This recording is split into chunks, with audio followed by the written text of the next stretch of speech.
menutupi kerongkongan Bapak Ibu. Bahkan ada yang memasang tirai rumba ini. Ada orang tua kita, tokoh masyarakat, pejabat. Ada yang mencetak spanduk Bapak Ibu yang datang berbagi. Ini menutupi kerongkongan semuanya. Ini adalah pahala Bapak Ibu semuanya. Kemudian sedekah langkah kaki. Ustadz, apakah kami yang datang sampai di sini dan kembali sebentar mendapatkan pahala kebaikan? Dapat. Sebelum Bapak Ibu datang, Rasulullah bersabda, innamal a'malu biniati. Sebelum kau melakukan kebaikan, baru niat saja kau sampaikan, maka pahala kebaikan sudah jatuh panas bagimu. Sehingga itu sampai ke sini Allah tibakan dalam keadaan sehat walafiat, dan insya Allah kembali sebentar ke rumah masing-masing Allah tibakan dalam keadaan sehat walafiat. Sehingga itu di dalam hidup ini apa yang kita harus bawa? Harus tahu diri. Kita tahu diri bukan cuma di luar, bahkan di dalam sholat pun kita harus tahu diri. Rasulullah itu, kalau imam yang saya sampaikan tadi, itu Rasulullah mengerti. Rasulullah tahu. Apalagi kita coba, kita di sini, kalau kita lihat ya, kalau imam masih ayatnya pendek, itu makmum itu masih ikut. Bismillahirrahmanirrahim. Inna anzalnahu fi lailatul qadar, wa ma adraka ma lailatul qadar. Lailatul qadar khairum min alfi syahr. Tanazzalul malaikatu warruhu fiha biizni rabbihim min kulli amrin salam. Salamun hiya hatta matla'il fajr. Kalau masih pendek imam itu, makmum masih ikut. Matla'il fajr. Allahu akbar. Tapi kalau terlalu panjang imam, ini makmum semua baca semua itu tulisan. Kotak amal, saldo, sisa, pengeluaran, ketua remah muda, Masjid Al-Falah. Dia membaca semua ini. Sehingga itulah ketika kita dalam konsep itu, harus sholat itu harus pakai baju yang bersih. Bukan cuma bersih di dalam, tapi bersih di luarnya. Kenapa harus bersih di luar? Karena saya pengalaman, pernah mengalami peristiwa itu. Ketika saya masuk di belakang orang, saya angkat takbir Allahu Akbar. Inna sholati wa nusuki wa mahyaya wa mamati.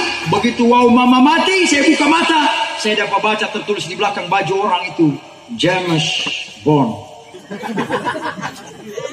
Kan tidak mungkin kan saya mau baca kan, inna sholati wa nusuki wa mahyaya wa James Bond. Kan tidak mungkin kan? Tidak mungkin saya mau baca.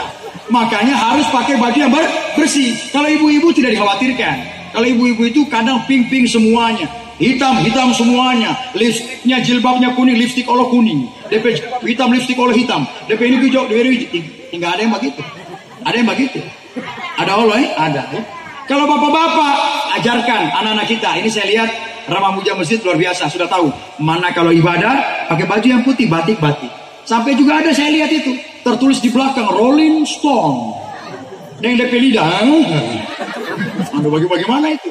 Itu bagaimana kita pasti di belakang itu dusta, wahai saudara. Ketika kau tidak baca, maka dia baca semua ini Rolling Stone. Dia mulia di belakang. Makanya itu kita kalau kita sholat itu bukan cuma di luar, tapi di dalam juga harus bersih, luar dalam. Ustaz, saya kalau mau sujud Ustaz, tangan saya duluan. Ustaz, kalau saya mau sujud, lutut saya duluan Ustaz. Mana yang benar Ustaz? Di sini saya jelaskan sedikit. Diriwayatkan ada sahabat yang pada saat Rasulullah sholat ya, ketika pada saat itu ada sahabat yang bersama Rasulullah. Rasulullah ketika melihat Rasulullah turun pakai lutut ya. Wail bin Hujur itu sahabat yang melihat Rasulullah turun pakai lutut. Sami Allahu liman hamidah, Allahu Akbar, turun pakai lutut. Kemudian Abu Hurairah melihat Rasulullah turun pakai tangan. Sami Allahu liman hamidah, Allahu Akbar. Tangan dulu, baru lutut, baru kepala. Ada lagi yang turun sujud pakai lutut.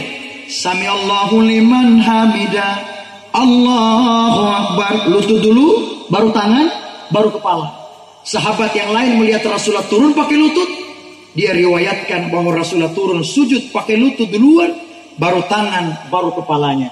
Kemudian sahabat yang lain meriwayatkan Rasulullah turun sujud pakai tangan duluan, baru lutut, baru kepalanya. Jadi kesimpulannya apa?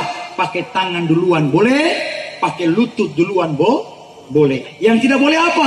Pakai NTV kepala yang duluan. Berarti basalto, bakotrongan. Kalau kita sekarang apa? Kalau kita sekarang apa? Orang tua, coba lihat orang tua. Kalau anak muda kita ini yang masih muda-muda, turun tangan, pakai lutut. Sami Allahu liman hamidah, Allahu Akbar. Set, lutut dulu, tangan baru kepala. Karena kita masih kuat. Tapi coba kalau orang tua yang sudah ada kolesterol, asam urat, dia turun pakai apa? Tangan. Sami Allahu liman hamidah, Allahu Akbar.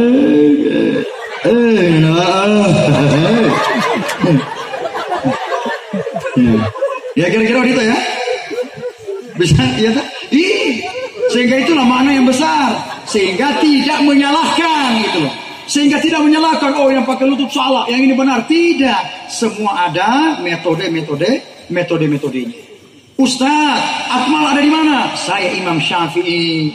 Kalau bismillahnya keras. Allahu Akbar.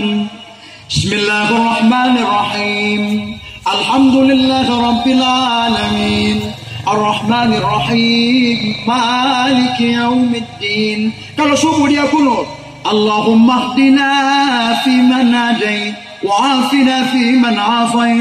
Wa tawallana fi man tawallait. Ustaz, kalau saya imam di masjid lain, boleh saya bilang bagi orang? Bilang bagaimana? Ustaz, saya boleh imam di Al-Falah, tapi saya imam 2 waktu saja. Waktu walo, waktu zuhur, di bawah asar. Hah? Cuma zuhur dan asar nggak imam? Kenapa? Karena saya imam yang silent, tidak pakai suara. Bagaimana dengan imam silent? Setelah dicek, kasih maju kamar dia maghrib, kok tidak tahu baca dia? Kok DP alasan itu? Imam Ustaz, aduh, Ustaz, aduh, Imam maghrib, zuhur, debo asar, maghrib, isya subuh, ya mualif, pokoknya. Ustaz, jadi dia ada nanti zuhur. Sudah boleh Ustaz zuhur dengan asar. Begitu dicek di maghrib, maju dulu, tidak boleh, jangan. Kenapa? Karena saya imam yang silent.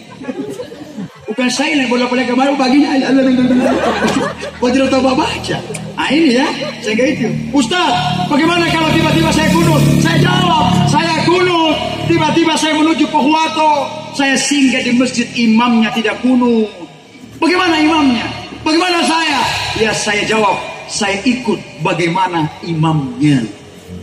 Kalau imam sholat subuh, tiba-tiba saya ke Huwato, saya mampir di masjid itu, imamnya tidak kunut. Ada saya kunut sendiri? Kan tidak kan? Saya ikut bagaimana imamnya. Jadi imamnya tidak kunut, saya oleh ikut. Jangan egois. Imam tidak kunut, kita orang pada pas sendiri. Allahumma hdina fi man hadait, wa'afina fi man afait. Selesai orang, assalamualaikum warahmatullah, assalamualaikum warahmatullah. Dia agak begini, bau masta terus tipe itu ini. Nah itulah, jadi itu kita harus tahu bagaimana bukan hanya belajar agamanya, tapi juga harus belajar bagaimana ilmunya agama. Sehingga itu ketika di sini saya melihat ada orang tua saya di samping ini, bapak ibu, kakak, saudara, kita hadir berbagai macam kalangan. Pesan saya, saling mendoakanlah di antara kita. Di antara doa ayah saya, sebelah ayah saya, sahabat saya, saling mendoakan. Ya Allah, sehatkan dia, panjangkan umur olo dia. Sehatkan saya, sehatkan dia. Lariskan daganganku, lariskan olo dagangan liyo. Begitu berdoa itu. Karena kata Rasulullah, barang siapa yang mendoakan orang lain di antara doanya, maka Allah akan memberikan lebih dulu kebahagiaan dan kesejahteraan baginya. Tapi kalau kita berdoa, jangan setengah-setengah. Ya Allah, debu kita saja yang anak kabulkan ya Allah. Tidak usah dia ya Allah. Karena terlalu bom gili dia ya Allah. Terlalu kepala angin Allah dia ya Allah. Debu kita saja yang anak kasih kabul, tidak usah Allah dia ya Allah. Nah, sehingga itu kita harus berdoa. Kita doakan jangan cuma diri sendiri, doakan orang lain. Ingat, kita sudah diajarkan oleh Rasulullah untuk membedakan mana yang hak, mana yang batil. Mana yang salah, mana yang benar. Mana hitam, mana putih, mana madu, mana racun. Kalau saya tanya kita semua di sini, mau pilih madu atau racun? Mau pilih madu atau racun? Madu. Ibu-ibu yang keras baterai madu. Maka sekarang saya mau tanya ibu-ibu, mau di madu atau di racun? Jawab. So langsung aku ganti jawaban. Kita racun dulu kan. Daripada ngana madu pak kita. Asal jangan sampai muncul poli cerita 2 hari panganan, 2 hari pak kita. Hadirin wal hadirat yang dimuliakan Allah, 1 jam sudah berlalu. Saya akan mengambil makna-makna yang besar arti daripada sedekah.